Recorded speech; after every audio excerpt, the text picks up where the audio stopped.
Cordial saludo, tutora y compañeros. Somos el grupo número 98 de Acción en Educación. En esta oportunidad le vamos a hablar sobre las causas, consecuencias, factores de riesgo y las acciones de la dificultad en el aprendizaje de los estudiantes. Le damos inicio con las causas. Las dificultades emocionales y de la conducta en los escolares constituye un serio y difícil problema tanto para la educación como para la salud mental de los estudiantes, como de igual manera para los padres, cuyos hijos no logran en la escuela un gran rendimiento y un acorde a su esfuerzo y expectativas de lo que ellos se proponen como estudiantes. La mayoría de los alumnos que presentan esas dificultades emocionales y conductuales poseen leves alteraciones en el desarrollo cognitivo, psicomotor o emocional. Buenas tardes, mi nombre es Viviana Orcasita. En la tarde de hoy les vamos a hablar de cuáles son los factores de riesgo en el aprendizaje. Los factores de riesgo son atributos y características o circunstancias que incrementan la probabilidad de desarrollar un daño a la salud. Algunos factores como esto, la baja autoestima, el fracaso escolar trae consigo mayoritariamente a niños con una autoestima disminuida, la lentitud en la finalización de los deberes, sean estos en actividades planteadas en la hora de clase o bien con deberes escolares.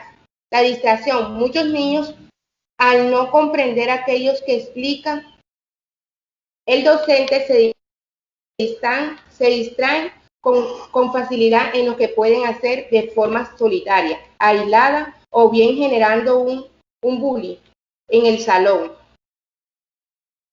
En conclusión, podemos decir que es importante resaltar la trascendencia de establecer estrategias tempranas de prevención de los factores de riesgo en esta perinatal y brindar intervención temprana a los casos que pertenecen a factores de riesgo con el objetivo de disminuir la estructuración de secuelas y severidad.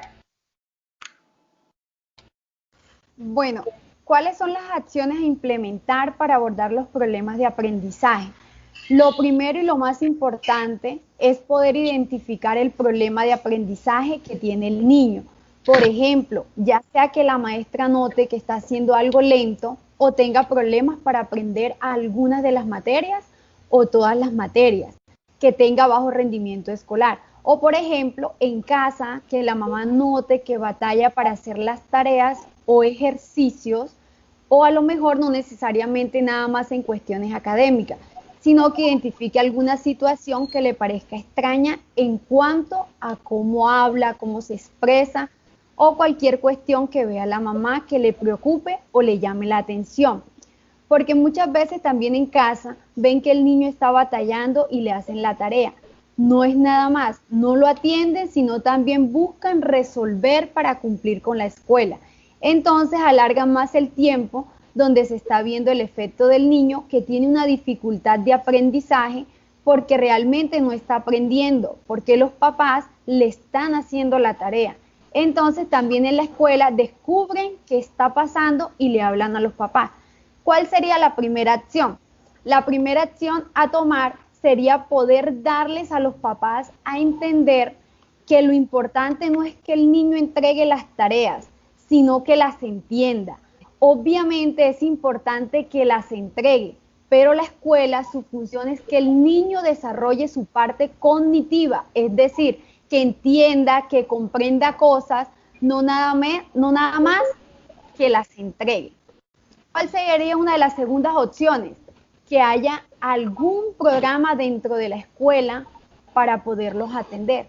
Por quien se canalice, digamos, la mamá bien puede comentar en la escuela que hay un problema, pero no hay psicólogo.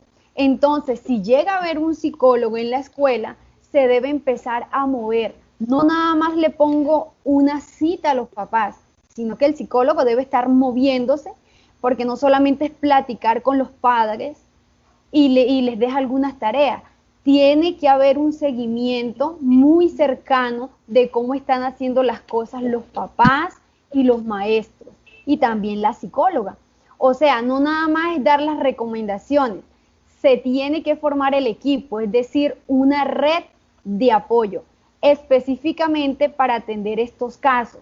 No nada más es llevar a los niños a una clase especial. Si se puede, está bien donde les estén reforzando las habilidades y todo. Pero entonces, los papás o familiares con los que vive el niño tienen que tener información para seguir estimulando en casa. Esa sería una forma de intervención.